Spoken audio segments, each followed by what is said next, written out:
बिस्मिल्लाहिर्रहमानिर्रहीम अस्सलाम वालेकुम एवरीवन। ऑर्गेनिक केमिस्ट्री को स्टडी कर रहे हैं, चैप्टर नंबर 8। कल हमने पढ़ा था प्रेपरेशंस ऑफ अल्केन्स। आज हम पढ़ेंगे उसके reactions of alkanes.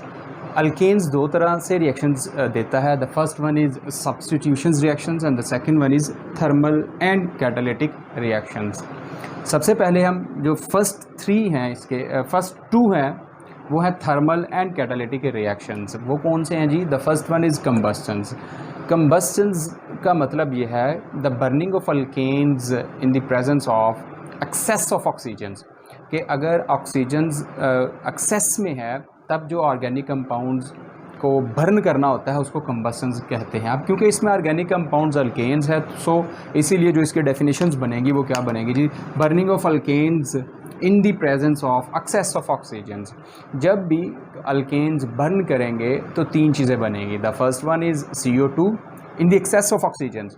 CO2, water और हीट रिलीज़ होगी। जैसे ये रिएक्शंस है जी, मीथेन को बर्न करें in the presence of excess of oxygens, we will have CO2, water और 891 किलो जूल पर मोल हीट एनर्जी रिलीज़ होगी। क्योंकि यहाँ रिलीज़ हो रही, इसलिए ये जो रिएक्शंस कहलाएगा वो एक्सोथर्मिक रिएक्शंस कहलाता है। अब यहाँ पर बड़ा ही इंपॉर्टेंट एक कॉन्सेप्ट है कि अगर यहाँ पर मैं 2 मोल कर दूँ तो हीट क्या इतनी ही रहेगी? नहीं, हीट बिकम्स डबल्स मीथेन के, क्योंकि यहाँ पे 1 मोल है इसलिए 891 किलो जूल पर मोल एनर्जी रिलीज़ हो रही है।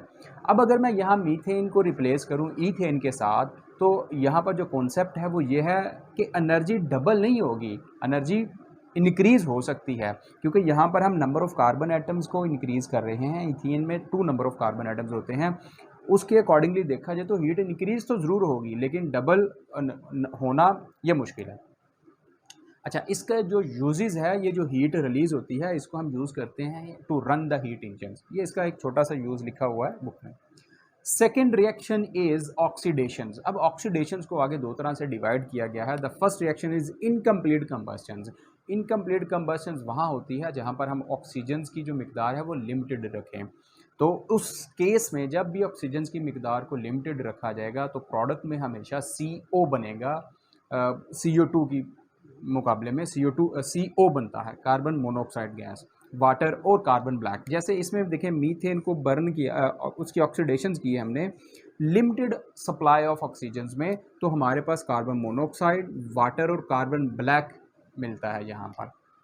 सेकेंड रिएक्शन है ऑक्सीडेशंस का, catalytic oxidations. The additions this type of oxidations occur in the presence of any catalyst.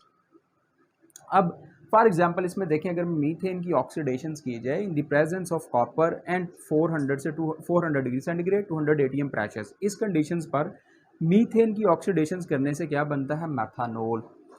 अगर मैं मैथानॉल की ऑक्सीडेशंस करूं तो बनेगा मैथानल, और अगर मैथानल की ऑक्सीडेशंस की जाए तो मैथानोइक एसिड। अब एट द एंड अगर मैं मैथानोइक एसिड की ऑक्सीडेशंस करूंगा तो हमारे पास CO2 और वाटर मिलता है, लेकिन यहाँ पर जो कंडीशंस है वो सेम रहती है। इसीलिए यहाँ से बड़ा ही इंपॉर्टेंट क्वेश्चंस पूछा जाता है, convert methane into methanoic acid, you can follow these steps. अच्छा, इसका भी यूजेस है। इसमें जो फैटी एसिड्स हमें मिलता है उसको हम यूज़ करते हैं इन soap and vegetable oil industries. ये था catalytic oxidation. The third reaction is nitration and this one is a substitution reaction. Substitution reaction उन रिएक्शंस को बोला जाता है जिसमें अगर एक ग्रुप रिमूव हो रहा है तो उसको रिप्लेस करने के लिए दूसरा ग्रुप वही पोजीशंस पर अटैच किया जाता है, उसको बोलते हैं सब्स्टिट्यूशन रिएक्शंस। अब नाइट्रेशन की डेफिनेशन क्या होगी? The addition of nitro group in alkanes, it is a substitution reaction. जैसे यहाँ पर मीथेन है और मीथेन का रिएक्शन करवाएं HNO3 के साथ under 400 to 500 degree temperature, we will get nitromethane and water. अब मैंने आप समझाने के लिए इसको ज़रा ब्रेक डाउन करके लिखा है कि जो CH4 है उसको CH3 और H और नाइट्रिक एसिड को H और N2 की फॉर्म में लिखा है। ये देखें, यहाँ से ये हाइड्रोजन और HO मिलकर वाटर बनाएंगे, बाकी या मीथेन जहाँ से हाइड्रोजन को रिमूव किया है वहाँ पर NO2 को रिप्लेस कर देंगे। So we will have nitro methane.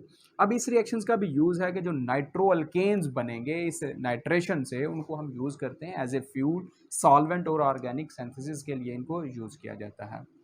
The last reaction which is very very important, it is halogenation reactions. अब halogenation reactions again additions of halogen group in alkanes, या it is a replacement of hydrogen with halogens, कि halogens को आप replace कर सकते हैं, जहाँ पर हाइड्रोजन होगा उस जगह पर हम halogens को लिख सकते हैं।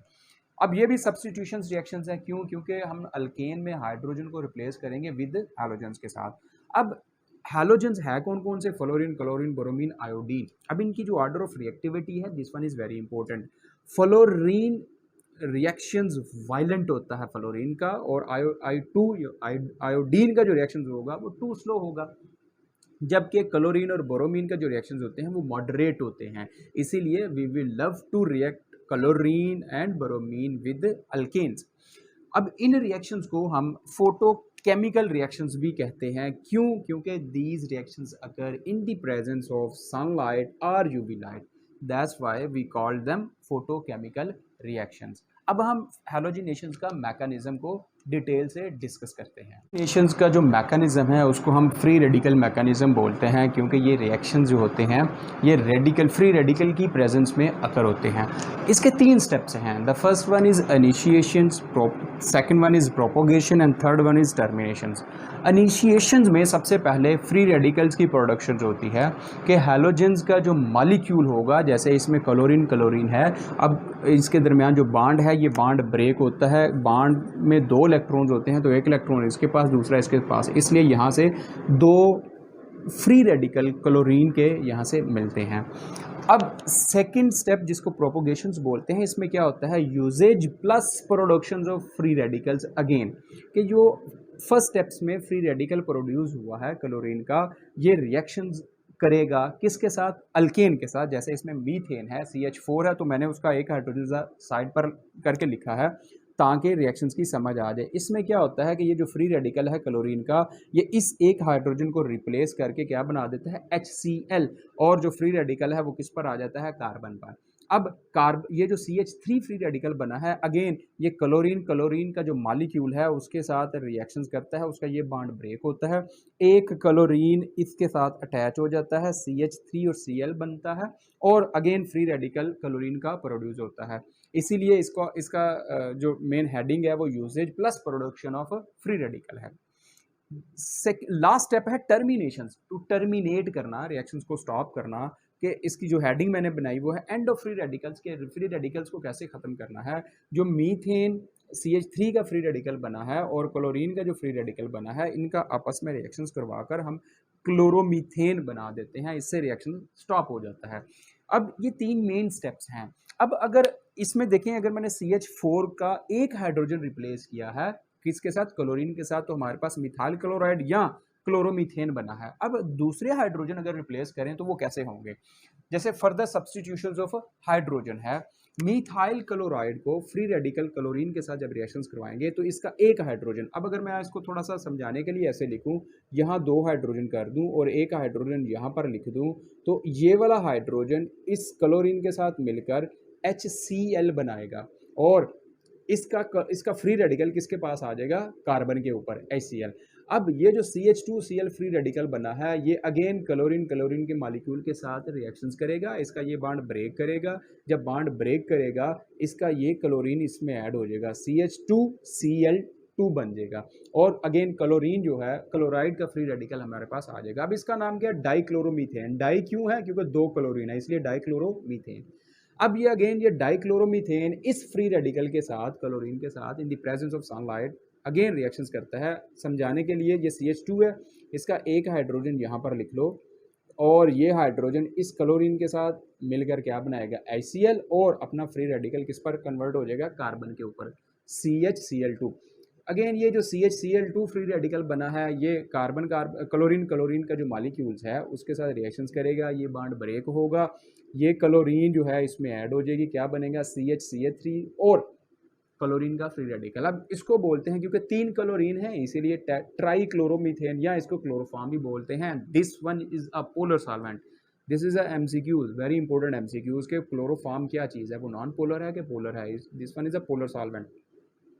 अब ये अगेन क्लोरोफॉर्म क्या करती है? जो फ्री रेडिकल बना है क्लोरीन का, ये जो लास्ट हाइड्रोजन है इसको भी रिमूव करके क्या बनाती है जी, HCl, और जो फ्री रेडिकल है वो किस पर आ जाता है, कार्बन पर। अब CCl3 का जो फ्री रेडिकल है ये क्लोरीन के इस मॉलिक्यूल पर स्ट्राइक करता है, ये क्लोरीन इसमें ऐड होकर क्या बनाती है जी, CCl4, और अगेन क्लोरीन का फ्री रेडिकल प्रोड्यूस हो जाता है। अब ये जो CCl4 बना है, क्योंकि क्लोरीन 4 है इसलिए टेट्राक्लोरोमीथेन इसका नाम है, या इसको कार्बन टेट्राक्लोराइड भी बोलते हैं, and this one is a non polar solvent. अब इसको टर्मिनेट करना हो, इस रिएक्शन को हम टर्मिनेशन स्टेप्स करेंगे। ये जो क्लोरीन है इसको CH3 के साथ रिएक्शंस करवाकर हम CH3 और Cl का जो फ्री रेडिकल है इसके साथ रिएक्शंस करवाकर इसका जो रिएक्शंस है ये स्टॉप कर देते हैं। ये था जी free radical mechanism of halogenation. Thank you.